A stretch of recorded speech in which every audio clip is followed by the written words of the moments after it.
Hi, everyone. Welcome back to English Podcast Voice. I'm Quinn. And I'm Riley. So we are jumping straight into a deep dive today that I think is just unbelievably relatable, whether you're trying to navigate a new country, a new language, or just, a major life shift. Yeah.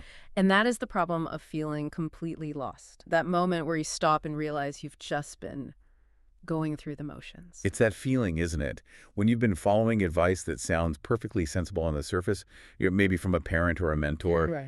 but deep down, it just feels fundamentally wrong. Right. Our sources really highlighted that feeling beautifully. They really did. They talked about how everyone has this little compass inside of your gut, your instinct, your heart. Right, the compass. And if you let that compass get even a few degrees off, just a tiny bit misaligned, you can end up miles and miles away from the life path you were truly meant to be on. And that misalignment, it happens when we start listening to too many external voices. The source transcript mentioned that classic struggle. You have everyone, parents, friends, online coaches, just shouting their expectations at you. And you start living for their approval. Exactly. And your own voice just gets muffled. I mean, that is the definition of feeling directionless. It's such a universal struggle, but the language we use in English to describe that confusion, that transition, and then, the eventual moment of clarity, it's incredibly rich. It really is. So that's our mission today. We want to give you the precise English vocabulary, not just for saying you're changing, but for deeply understanding the psychological, linguistic, and emotional experience of being in flux. And you'll definitely want to stick with us because we are diving deep into some fascinating linguistic science that connects directly to this whole idea of feeling disconnected during a big change. Absolutely. We're going to uncover a surprising scientific finding, a phenomenon called reduced emotional resonance. Why do emotional words like love, fear, or anger feel, reliably less intense when you say or read them in English compared to your first language? It's a real physiological finding, and it has these profound implications for how you make moral and, life decisions. And here's your pop quiz. Keep this in the back of your mind as we go. We will learn a single, precise, scientific word today for that feeling of being completely in between. The threshold. Yeah, you've already left your old identity or status, but you haven't yet reached the new one. What is that word? We'll make sure you know it by the end. I will. But first, before we get completely lost in the sources, don't forget the most important small step you can take today. Please? Please subscribe to English Podcast Voice and hit that like button for this deep dive. It truly fuels everything we do here. Okay, so let's get started by naming that initial sort of widespread feeling of confusion. You picked up on a specific question in the sources. I did. It was from a forum where someone was desperately asking for a good idiom to describe the emotional atmosphere when an entire team feels lost, confused, and fuzzy. That scenario is just so common in the workplace, right? I mean, saying the team is confused is just, it's boring. It's flat. The person who posted was looking for something that captures that collective, disorganized, slightly stressed atmosphere. They even suggested something dramatic like being stranded on an island. Which is a bit much. Yeah. A little too literal, maybe. It is. Stranded on an island is too absolute. It implies, permanent helplessness. Right. No hope. The confusion we're talking about here is more about disorientation and a lack of guidance, not being completely abandoned. The most elegant and accurate idiom suggested in the source, and one every English speaker should master, is all at sea. Okay, wait. All at sea. I've heard it, but I never fully appreciate the image. What does that phrase really capture beyond just the general idea of, being confused? All at sea is a fantastic classic maritime metaphor. When you are all at sea, you are completely perplexed, disorganized, or just utterly bewildered. To really understand the depth of it, you have to picture a tall ship far out on the open ocean a long time ago, before GPS. Okay, yeah. No landmarks, just water everywhere. Exactly. Yeah. You are surrounded by water. You have no map, no compass. Maybe the stars are obscured by clouds, and the ship's rudder is broken. Oh, wow. So you're not only lost, but you have no control over where you're going. You're just subject to the whim of the currents. So it captures both the lack of direction and the helplessness. Perfectly. That is such a powerful image for describing a business unit that just got a massive, unexpected change from upper management. No control, no map. Spot on. Let's cement this with 3 distinct examples so you can start using it right away. Okay. First, a formal context. After the lengthy technical presentation detailing the 500-page regulatory update, the compliance officer admitted to the audit committee that she was entirely all at sea regarding the new filing requirements and needed specific guidance. That sounds like a total information overload scenario, just buried in detail. Totally. Second, a casual personal example. I was trying to follow my friend's directions to the secret hiking spot. But the moment we left the main road and entered the maze of dirt paths, I became completely all at sea. I get that. When the rules change and suddenly your phone's GPS doesn't work, you just lose your bearing instantly. Instantly. And finally, the funny or weird one, designed to make the phrase memorable. I love these. My friend tried to explain the plot of his favorite complex science fiction movie, but halfway through the time travel paradoxes, I was completely all at sea and just pretended to understand. Haha, that perfectly captures the feeling of smiling and nodding while your brain is just... It's utterly melting. Okay, let's try a quick scenario role play. Let's do it. I want you to tell me about a project that keeps changing scope. Okay, so I'm dealing with this nightmare situation. Every Friday, my supervisor changes the scope of our software project. What was a marketing tool last week is now like a finance tracker this week. I don't know who to listen to or what to build. Oh, that sounds like a continuous state of confusion. You must be so frustrated, but I worry about the whole team dynamic. I am. Honestly, the entire development team is all at sea right now. Morale is terrible because we can't commit to anything, and nobody trusts the timeline anymore. I wonder if your supervisor even realizes the effect this is having. It's not just about the work, it's the atmosphere. Exactly. You need to gather the team and collectively communicate that you are all at sea and you require a firm, non-negotiable anchor point before starting work again. That's a great way to put it. We need an anchor. I really appreciate that perspective. Of course. Now, let's look quickly at how this phrase is used with other words, what we call collocations. Okay. Because the confusion is so absolute, you frequently hear intensifiers, like completely all at sea or totally all at sea. Right, to emphasize it. You can also talk about the resulting emotional state, a strong feeling of being all at sea, or describing a cause. The news update left me all at sea. The key is that the subject is just helpless in the face of the confusing situation. So that covers the lost phase. We feel disorganized, helpless, and all at sea. Exactly.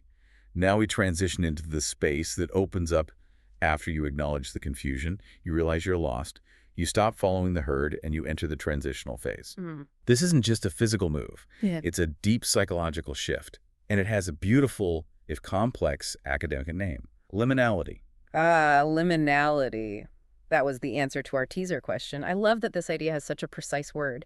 So tell us the history and the definition. So the word itself is rooted in Latin, limen, which means a threshold. A threshold. And liminality is the quality of ambiguity or disorientation that occurs specifically in the middle stage of a transformation or ritual.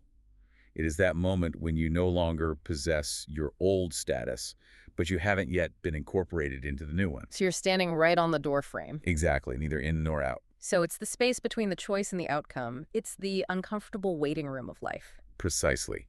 And anthropologists who originated this concept, they emphasize that in this liminal state, the normal rules are often suspended.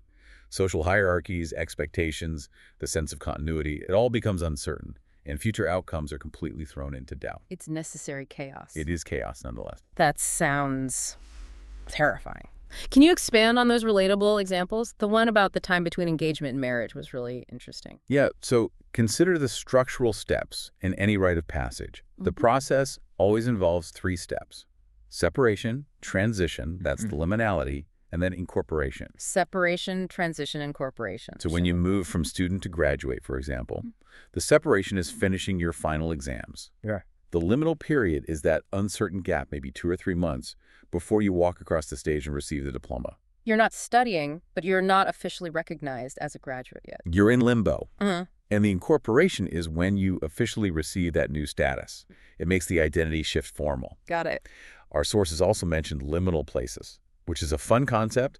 Staying in a hotel room, as we mentioned, is liminal because it's transient. But think about walking through an airport or waiting in a train station. These are spaces designed purely for the process of moving people from one stable state to another. They're not meant to be permanent, which adds to their feeling of disorientation. I've totally noticed that feeling in airports. You are technically on the ground, but you don't belong to the country you're in.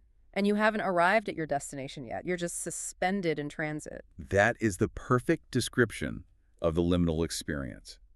And it's crucial to distinguish between the two types of liminality described in the academic literature. Oh, there are different types of thresholds. How do they differ? So there is ritual liminality, which is guided. Mm-hmm. This happens within established structures, a formal apprenticeship, a religious rite, or a structured educational program. So there's a path. There is. People know they will leave the transitional state, and they have clear guides or ceremony masters to lead them through the process. The chaos is sort of contained and expected. So you feel confused, but you trust the process and you trust the guide. Exactly. But then you have societal or personal liminality. This is the truly disruptive and chaotic one. Okay. This occurs when an entire society faces massive, unexpected change, a war, a pandemic, a financial collapse. Or when you, personally, make a massive leap, like quitting a stable job to pursue a dream, as the YouTube source discussed. That's the scary one, because you truly are navigating without a map. And there is no reliable guide who has gone through your exact personal crisis before. Right. The sources point out that the danger here is that because order and trust are dissolved, self-proclaimed ceremony masters can emerge, people who offer easy, often manipulative answers in the void. Which highlights why maintaining your own moral compass during this period is so critical. So critical. That is a deep connection. So if this state is so chaotic and dangerous, how can we possibly frame it as something beneficial for growth? It sounds like something to avoid entirely. Well, the benefit lies in the fact that it forces a profound review of self, which brings us to the psychological theory of positive disintegration. Okay, that sounds like a complete paradox. How can falling apart be positive? I know, right? Because in my experience, falling apart is just painful. It is painful because it involves conflict. This theory suggests that crisis and disintegration are key elements of development because they break down level 1, which is primary integration. Primary integration. This primary state is characterized by conformity, just following biological impulses or rigid social conventions. The source called it the herd personality. The herd personality, that's the one that chooses the safe path because it looks good to everyone else, even if it crushes your soul. Precisely. You are integrated, but only at a lower, less authentic level. The chaotic, liminal space level 3, or spontaneous multi-level disintegration, is necessary because it forces a vertical conflict. The vertical conflict. You're forced to see the gap between your lower, actual behavior, the job you hate, the expectations you fulfill, and your higher imagined ideals, the person you truly want to be. So the pain of the crisis is the pain of comparison, of realizing how far you are from your ideal self. It creates a powerful, motivating tension. That crisis forces you to consciously choose higher values, reject the inauthentic parts of your old integration, and consciously construct a unique, autonomous personality. So the disintegration isn't the goal. It's the engine that powers the transition to a higher form of self-integration. Wow. That helps contextualize the chaos. The transition is inherently scary because you are literally dismantling who you were to build who you will be. And that transition often culminates in one single high-stakes decision. Which brings us perfectly to the idiom that defines that moment. If liminality is the state, the feeling of having to make that scary foundational choice must be embodied by the phrase, at the crossroads. But why is this so much more dramatic than just saying, I have a big choice to make? Well, at the crossroads carries the weight of destiny and consequence. It means being at a point where a critical, often irreversible decision must be made between two or more courses of action. And those courses are dramatically diverging. They lead to entirely different lives. The history of this phrase, too, carries weight. Crossroads were historically places of great significance, sometimes associated with, dark choices or major changes in fortune. So it's not a temporary decision like which brand of shampoo to buy. This is fundamentally about shaping your future. Absolutely. Let's run through our examples at the crossroads. Let's. First, a formal example. Following a decade of unprecedented expansion, the large pharmaceutical company found itself at the crossroads. It had to either double down on expensive, cutting-edge gene therapy research or refocus completely on manufacturing generic, high-volume medicines. That's a classic business decision, innovation versus reliability, high risk, high reward. Totally. Second, a casual personal example. After her student visa expired, she was at the crossroads, forced to choose whether to return home, which was safe, or take a massive risk by applying for a difficult, unsponsored job overseas. That's the classic safety versus unknown freedom scenario from our sources. It's a painful choice. It is. And the funny weird one, illustrating the seriousness we sometimes project onto minor choices. Yes. My running shoes finally wore out, and now I'm at the crossroads. Do I buy the expensive high-tech pair? Yeah. Or just stick to the cheap ones that always give me blisters? My athletic future depends on this. I feel personally attacked by that example as someone who always debates the expensive shoes. All been there. Okay, let's do a slightly longer role play referencing the pain of leaving a known quantity for an uncertain ideal. Okay, so I need to tell you about my dilemma. I have a guaranteed promotion next month if I stay on my current career track, and I'm financially secure. But that track involves managing teams, and I've realized I hate managing. I want to step down and just focus on creative design work, which pays less and is totally unstable. Wow, that is a truly difficult place to be. You are undeniably at the crossroads. One path offers certainty and status you don't want, and the other offers passion and financial vulnerability. Right. I keep thinking if I choose the design path, I might ruin my financial stability forever. What if I fail? But wait, let's challenge that fear. If you choose the stable path, that internal disintegration we talked about, that misalignment will only get worse. Isn't there a huge risk that by staying safe, you just prolong the pain and never fully achieve that autonomous realized self? Sometimes the scariest choice is the one that gives you a new lease of life. That's a powerful pushback. You're right. The consequence of inaction is just as severe as the consequence of risk. I needed to hear that framing. Glad I could help. Not for the collocations. Since this phrase deals with impact, the language used with it is strong. Stand at the crossroads, face a critical crossroads, or describing the gravity of the decision. A major organizational crossroads, or a fundamental moral crossroads. These pairings really elevate the decision from mundane to monumental. They do. Okay, so we've established the feeling of being lost and the state of having to make that massive decision. Now we're going to take that intellectual bridge we talked about. We've been discussing scary, high-stakes decisions. Does the language we use, specifically English as a second language, influence how we feel and make those critical judgments? Does speaking English let us talk about fear and responsibility in a less frightening, more detached way? That is the perfect question to launch us into the academic side of this deep dive. And the answer, according to extensive research, is a definite yes. This is the concept of reduced emotional resonance, or RER. RER is the finding that when you process words in your second language, your L2, they often elicit a noticeably lower emotional response than when you process the exact same words in your native language, your L1. The emotional volume is turned down. Exactly. That is incredibly fascinating and, frankly, a huge advantage for someone learning English to navigate high-pressure situations like interviews or arguments. But how do researchers actually measure this emotional volume? It sounds like something you can't observe.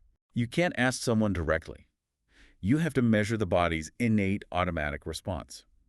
Our sources detailed two primary physiological methods. The first is pupillometry. That is such a clinical-sounding word. It just means measuring the size of the pupil. When the autonomous nervous system activates in response to emotional stimuli, the things that make you excited, afraid, or aroused, your pupils naturally dilate. They get bigger. Pupillometry uses highly sensitive equipment to track those minuscule size changes, providing a reliable proxy for the body's emotional arousal. So if I read an emotionally charged word, my pupils will physically get bigger, and if I read it in my second language, the increase will be smaller. That's the hypothesis. Yeah. And the findings confirm it. The data show that monolingual speakers had a clear, distinct difference in pupillary size changes when comparing words designed to be high arousing versus low arousing. Okay. But when bilingual individuals processed those same high arousal words in English, their L2, they showed a significantly smaller pupillary response compared to when they read them in their L1. The emotional trigger was muted. That's amazing evidence for RER. What about the second method? The second is the skin conductance response, or SCR. This measures electrodermal activity, so tiny shifts in the electrical conductivity of the skin caused by changes in moisture or sweating. Ah, like a lie detector. Kind of. It's another highly reliable indicator of autonomous nervous system activation during emotional arousal. And again, research showed that emotional words in the L2 triggered a measurably lower SCR compared to the L1. So the body simply does not react as strongly to the L2 word. The fear doesn't feel as cold, the joy doesn't feel as intense. That is the core finding. But here is the nuance that complicates things. The The research also found that overall, bilinguals sometimes showed a larger total physiological response than monolinguals, even to neutral words. Wait, why the heightened response to neutral words? That seems to contradict RER. Well, the prevailing theory is that this is due to increased cognitive effort. Even highly fluent L2 users have a higher cognitive load when processing language. Right. They're suppressing the L1, selecting the right L2 grammar, and so on. That extra cognitive work in the background triggers a minor physiological stress response, separate from the emotional content of the word itself. That makes perfect sense. Reduced emotional connection, but increased mental effort. Now let's talk about the why. Why do L2 words lack that emotional punch? The leading theory, especially for those who learn their second language later in life, is known as disembodied cognition. The name is very descriptive. So the word is disconnected from the body experience. Exactly. In your L1, words are learned through deep, emotionally charged, context-rich experiences. Okay. Your parents teaching you your first traumas, your earliest sensory memories. Right. These create a robust, embodied, conceptual representation that is tied to specific feelings and physical sensations. When I hear the word safe in my native language, I remember the feeling of my grandmother's kitchen. That's the embodied connection. In contrast, L2 words, particularly if learned through formal instruction later on, may be processed primarily on a semantic level. The dictionary definition. You understand the dictionary definition, but you haven't tied it to those deep personal sensorimotor experiences. The word for grief in English might intellectually mean sadness, but it doesn't automatically trigger the cold knot in your chest the way your L1 word does. Okay, so if the emotional weight is removed, what are the real-world implications when we use English to debate the big choices, like being at the crossroads? Does it make us better, more rational decision makers? That was the crucial follow-up question the researchers pursued. The hypothesis was that RER would promote detachment and objectivity, leading to more rational moral judgments. They tested this using a high-stakes blame attribution experiment. I remember you teasing this. Tell us about the optimality bias experiment. Okay, so participants read a scenario about a doctor facing 3 treatment options for a patient with hearing problems. The treatments had varying effectiveness, 70%, 50%, and 30%. The critical element was that the doctor sincerely believed all 3 options were 70% effective. The doctor chose either the optimal 70% or the suboptimal 30% treatment. And in both cases, the patient tragically suffered permanent hearing loss. Okay, so let me get this straight. The outcome, the negative outcome, was identical in both scenarios. And the doctor's mental state, her belief, was also identical. Correct. Logically, if the outcome and the belief are the same, the blame should be the same. But the optimality bias is the robust finding that people blame the doctor significantly more for choosing the suboptimal treatment than the optimal one. What? They disregard the doctor's internal belief and focus on the sheer bad luck of choosing the objectively worst option, effectively punishing her for the outcome rather than the decision process. That is incredibly unfair and deeply irrational. The hope was that speaking L2 would help people focus on the doctor's reasonable belief, the intent, instead of the terrible outcome. That was the hope. Did using L2 decrease that bias? This is where the results were completely counterintuitive. No. L2 users were not reliably more rational. Seriously? In fact, in some experiments, the bilingual L2 speakers attributed reliably higher blame overall than monolingual L1 speakers. And in the specific optimality bias test, the bias was either unchanged or sometimes marginally stronger in L2. Wait, so using English made them potentially harsher judges. That is a huge finding. If it didn't make them more rational, what does it mean? The researchers offered a fascinating conjecture. Rather than RER reducing emotion to increase rationality, RER might instead reduce empathy or perspective taking. Whoa, that changes everything. It does. If the emotional connection to words like suffering, misfortune, or blame is muted, the L2 user may find it harder to perform the complex mental simulation required to step into the doctor's shoes. To truly appreciate her belief. And her thought process before the negative outcome occurred. Without that empathetic bridge, they just revert to the simplest judgment. A bad outcome occurred, and a suboptimal choice was made. Blame assigned. Exactly. The key takeaway for our listeners, especially when you are making high-stakes decisions or judging complex ethical situations in English, is this. Be aware that RER is real. If you feel less emotionally connected to your moral judgments when speaking English, the science suggests that is normal. But this lack of emotional resonance may make you rely more on abstract rules and less on the complex, embodied experience of empathy needed to judge human actions fairly. That is a profound implication for cross-cultural communication and negotiation. Yeah. Wow, okay. We've gone from being all at sea to being at the crossroads and understanding how the language we use influences our judgment during that transition. Which finally brings us to the moment of clarity, the found phase. The moment you move past the chaos and the uncertainty and the judgment. Yes. The YouTube source strongly emphasized that this clarity doesn't happen instantly. It's built through small, consistent steps that build confidence and momentum. Progress builds confidence, not the other way around. I love that idea. And when that confidence finally breaks through the wall of confusion, we need a word for that sudden moment of clarity. We need to unpack. Breakthrough. Breakthrough is the perfect word. It captures that explosive moment when the path forward suddenly materializes after an extended period of darkness. Spotlight on breakthrough. I want the precise definition and the feeling it conveys. A breakthrough is defined as a sudden, dramatic, and important discovery, or a significant piece of progress achieved only after a long, sustained period of struggle or difficulty. The key is the preceding struggle. Absolutely. It's not just an insight. It's an intellectual or practical victory against resistance. The word itself sounds like something punching through a barrier. It does. Here are 3 distinct examples. Okay. First, a formal context. After 7 years of setbacks and stalled results, the pharmaceutical research team finally achieved a major breakthrough in vaccine delivery technology, leading to global optimism. That's the classic scientific context where the struggle is measured in years. Second, a casual, learning-focused example, which I think our listeners will relate to.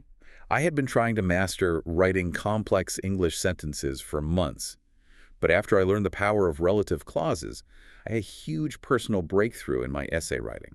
Oh, that feeling when a grammatical concept suddenly makes everything else click into place. It's addictive. It really is. And finally, the funny, weird one. We were working on this ridiculously complex spreadsheet all night, trying to find the tiny error that was throwing off the entire budget. And then, at 4 a.m., I had a sudden breakthrough. Someone had accidentally input the decimal point in the wrong place. That's totally the feeling of high-stakes, low-impact discovery. Okay, let's do a quick role play using that idea of an abstract concept finally clicking for a language learner. Okay. I am so frustrated with the perfect tenses. I can use the simple past, but the difference between I ate and I have eaten is completely abstract. I feel like I'm hitting a wall every time I try to talk about something I did recently. I hear the frustration, but stop thinking about it as grammar. Think of the immediacy. I ate is history. I have eaten is progress that has a result right now. For example, I have eaten breakfast, which means, therefore, I am not hungry now. Do you see the link to the present moment? Wait a minute. The focus is on the current result of the past action, not just the past action itself. Oh my gosh. That makes perfect sense for so many things I've been reading. I just had a genuine breakthrough in understanding the present perfect. See? That rapid shift in understanding, driven by reframing the problem. That's the breakthrough we're talking about. Absolutely. And as for collocations, breakthrough is almost always modified by words that emphasize its significance and speed: major breakthrough, scientific breakthrough, technological breakthrough, or, in the personal sense, a sudden personal breakthrough. And we use verbs like achieve a breakthrough or make a breakthrough. Perfect. So we've covered the full spectrum of change, from feeling lost, all at sea, to uncertain, at the crossroads, and finally achieving clarity, breakthrough. Before we move on, what are a few other powerful idioms the source gave us for that final phase? For embracing change and moving forward. Right. When you leave the crossroads behind, the emphasis shifts to forward momentum. To show renewed energy or vitality, you can say you have a new lease of life. A new lease of life. This idiom is often used after an illness or really difficult period. If you're simply making progress toward a goal, the idiom is to make headway. I love a new lease of life. It sounds so optimistic. It is. And finally, if you want to put a negative past behind you and completely start over, wiping away all past mistakes, you would say you are going to start with a clean slate. That implies a decision to leave the past at the crossroads. And embrace the new incorporation phase of liminality. Exactly. I think I need a clean slate on my sock drawer. It's chaotic in there. That would certainly give you a new lease of life every morning. Okay, as the person who asks the clarifying questions for the listener, I need to know about common pitfalls. We've been using some high-stakes vocabulary today. Our sources mentioned the word detour, It means taking a different route because the main one is blocked. Where do learners typically go wrong with that word? So detour is a great word because, as the source mentioned, life's journey is full of detours that teach you something new. The primary mistake learners make is often in verb choice or overuse of the noun form. Okay. A common but slightly awkward sentence might be, I decided to make a detour and buy coffee before the meeting. I can hear that sounds a little stiff. Right. It's grammatically sound, but it doesn't quite flow. Exactly. While make a detour is technically acceptable, the most idiomatic and common verb pairing is take a detour. Native speakers almost always say, I took a detour to get coffee on the way in. So take a detour is smoother? Yes. And remember, we also use detour as an active verb, especially when we talk about being guided by external forces like technology or road closures. Oh. For example, the traffic jam detoured me 20 minutes out of the way, or my GPS detoured us through the small town. This active use is very common. That's a great functional tip. Let's tackle another one related to our core concepts, specifically at the crossroads. Is there a common confusion between crossroads and turning point? That's an excellent point. Learners often use them interchangeably, but they convey slightly different things. A turning point is a moment when a significant change occurs that alters the direction of events, but it doesn't necessarily involve a conscious, agonizing choice. For example, the invention of the internet was a turning point for communication. So it's an event that shifts the trajectory. Whereas at the crossroads, as we discussed, explicitly implies a moment of acute indecision, where the person must choose between two diverging, often mutually exclusive paths. The pressure is on the actor, not the event. So if you use turning point when you mean crossroads, you lose that sense of personal responsibility and high-stakes choice. Exactly. You lose the drama. That's a wonderful distinction. Crossroads implies agency and high consequence. Turning point implies an unavoidable shift in events. Those nuanced corrections are gold for our listeners aiming for fluency. They really help solidify the mental map of English vocabulary. Now it's time for the pop quiz we promised at the start of the deep dive. I'm feeling energized after our breakthrough discussion. Fantastic. The question is, what is the single scientific name for the in-between stage of transition, where you have separated from your old status but haven't been incorporated into the new one? It's the period of ambiguity and disorientation, derived from the Latin word for threshold. Okay, I remember you defining that complex state of necessary chaos. It's the idea that you are suspended in the middle, neither here nor there. The word is liminality. Precisely. Liminality. You've successfully navigated the linguistic threshold. I love having a sophisticated word for that very common yet often unnamed feeling of transition. Excellent. To summarize this entire journey of change for you, here are the 3 core terms and idioms we deep dived into today, which describe the emotional, social, and psychological journey of major change. Okay, let's hear them. First, when you feel totally lost, confused, disorganized, and without an anchor, all at sea. Second, the moment where you are forced to make a critical, high-consequence decision between two dramatically diverging paths at the crossroads. And third, that glorious moment of sudden clarity, discovery, or major progress achieved after an intense period of struggle. Breakthrough. We want to leave you with a micro-challenge this week. Think about one significant choice you're currently facing, a genuine crossroads in your life, whether it's in your career, your studies, or a personal relationship. Then use one of the new idioms you learned today, maybe at the crossroads, or to start with a clean slate, to describe that situation in a short journal entry or a text message. The act of applying the language to your life immediately cements the learning. And if you found something meaningful in today's deep dive, particularly the linguistic science of RER, or if you simply enjoyed the conversational pace, please don't forget to like and subscribe to English Podcast Voice. Bye, I'm Quinn. See you next time. And I'm Riley. Bye.